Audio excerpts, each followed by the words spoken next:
नमस्कार प्यारे विद्यार्थियों, मैं राजीव शर्मा, हिंदी अध्यापक, सरकारी सीनियर सेकेंडरी स्कूल करमगढ़, जिला बरनाला, आपके सामने 10वीं कक्षा का कन्हैयालाल मिश्र प्रभाकर जी द्वारा रचित निबंध मैं और मेरा देश लेकर प्रस्तुत हूँ। निबंध के विषय में बताने से पहले मैं आपका परिचय कन्हैयालाल मिश्र जी से करवाना अनिवार्य समझता हूँ। लेखक का जन्म 1906 ईस्वी को सहारनपुर ज़िले में हुआ। इनकी राजनीतिक सामाजिक कार्यों में बहुत रुचि थी, इसी कारण कई बार इन्हें जेल यात्राएं भी करनी पड़ी। लेखक ने ज्ञानोदय नामक पत्रिका का संपादन किया। इनकी प्रमुख रचनाओं में से नई पीढ़ी नए विचार, जिंदगी मुस्कुराएगी, माटी होगी सोना, दीप जले शंख बजे इत्यादि हैं। प्रस्तुत निबंध मैं और मेरा देश में लेखक ने बड़े ही रुचिपूर्ण ढंग से देश के प्रति हमारे कर्तव्यबोध को चित्रित करते हुए उसके सम्मान व उत्थान के लिए कार्य करने को प्रेरित किया है। हमें मात्र अपनी सुविधाओं से संतुष्ट नहीं होना चाहिए, अपितु यह देखना और जानना भी आवश्यक है कि हमारे देश को किस चीज़ की आवश्यकता है अथवा उसे कैसे सम्मानीय अवस्था में पहुंचाया जा सकता है।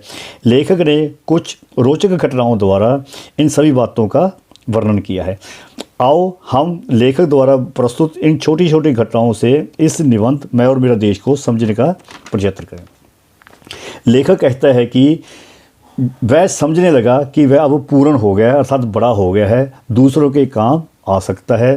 परंतु तेजस्वी पुरुष पंजाब केसरी लाला लाजपत राय जी के विचार कि वे अमेरिका, इंग्लैंड, फ्रांस इत्यादि अन्य देशों में घूमे, परंतु यहाँ भी गए भारतवर्ष की गुलामी की लज्जा का कलंक उनके साथ किया। उनके इन विचारों ने लेखक को झकझोर कर रख दिया। वे कहते हैं कि मनुष्य के पास यदि दुनिया के सभी साधन हों पर उसका देश गुलाम हो तो वह सब साधन व्यर्थ हैं। लेखक कहते हैं कि मेरा कर्तव्य बनता है कि वह कोई भी ऐसा कार्य न करे जिससे देश की स्वतंत्रता और सम्मान को ठेस पहुँचे, और साथ ही कह रहे हैं कि एक नागरिक होने के कारण हमारा अधिकार है कि देश के सम्मान का पूरा पूरा भाग हमें मिले और देश की शक्तियों के से अपने सम्मान की रक्षा का भरोसा मिले। लेखक ने प्रस्तुत निबंध में स्वामी रामतीर्थ जी की घटना द्वारा इस बात को समझाने का प्रयत्न किया है कि एक बार स्वामी रामतीर्थ जी जापान की यात्रा पर थे। वे रेल द्वारा सफ़र कर रहे थे। वो एक दिन उनका भोजन केवल फल ही थे। उन्होंने स्टेशन पर अच्छे फलों की तलाश की परंतु ना मिले। अनायास उनके मुंह से निकला कि शायद जापान में अच्छे फल ना मिलते हों। इसी बात को वहाँ खड़े एक जवानी युवक जो अपनी पत्नी को छोड़ने आया था उसने सुन ली। वह भाग कर गया, एक सुंदर फलों की टोकरी लाकर स्वामी रामतीर्थ जी को दे दी। स्वामी रामतीर्थ जी ने जब उन फलों का मूल्य देना चाहा तो जापानी युवक ने केवल इतना ही कहा कि आप अपने देश में जाकर ऐसा मत कहना कि जापान में अच्छे फल नहीं मिलते। इस घटना से हमें पता चलता है कि जापानी युवक ने अपने देश को गौरवान्वित किया। और साथ ही एक घटना का और वर्णन करते हुए लेखक कहता है कि एक बार जापान की पुस्तकालय में किसी देश का विद्यार्थी गया। वहाँ के अध्यापक से उसने एक पुस्तक ली जिसमें से कुछ दुर्लभ चित्र उसने फाड़कर अपने पास रख लिए। उसे ऐसा करता हुआ किसी जापानी युवक ने देख लिया और इसकी शिकायत पुलिस को कर दी। पुलिस ने उस विद्यार्थी के कमरे से वह दुर्लभ चित्र बरामद कर लिए और उसको देश से निकाल दिया। यहाँ तक तो ठीक था, परंतु पुस्तकालय के बाहर लिख दिया कि जिस देश का वो विद्यार्थी है उस देश का कोई भी विद्यार्थी इस पुस्तकालय में प्रवेश नहीं कर सकता। इस घटना से एक युवक ने अपने देश के नाम को कलंकित कर दिया। अतः लेखक कहता है कि हमें सभी उपहार और साधन हमारे लिए व्यर्थ हैं जब तक उसके पीछे छुपी हुई भावना सही नहीं। अर्थात अच्छी भावना से दिया हुआ छोटा सा उपहार बहुत कीमती हो सकता है, जबकि बुरी भावना से दिया हुआ बड़े से बड़ा उपहार भी बेकार हो सकता है।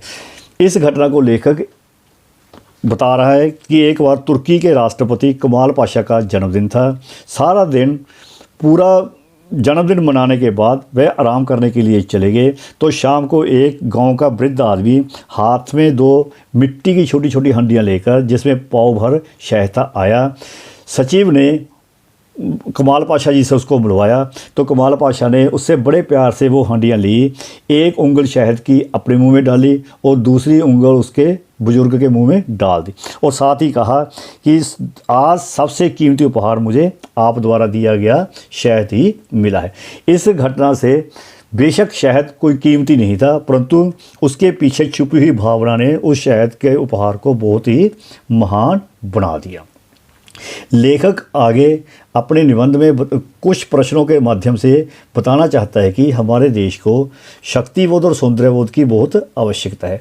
हम अपने देश की सार्वजनिक स्थानों पर निंदा चुगली, अपने देश को दूसरों के देशों के से हीन समझना, सार्वजनिक स्थानों पर गंदगी फैलाना, बुरे शब्द बोलना, अपशब्द बोलना, लज्जाजनक बातें करनी एक से बचने के लिए हमें एक अच्छे नागरिक बनना चाहिए।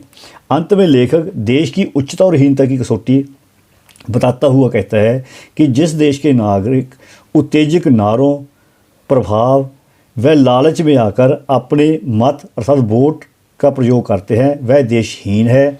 प्रत्येक नागरिक का कर्तव्य बनता है कि जब भी चुनाव हो ठीक मनुष्य को अपना मत दें, क्योंकि मत देना प्रत्येक नागरिक का अधिकार है। हमारे मत लिए बिना कोई भी आदमी चाहे कितना भी श्रेष्ठ हो वह किसी भी अधिकार की कुर्सी पर ना बैठ सके, क्योंकि मैं और मेरा देश अलग अलग नहीं हैं। धन्यवाद।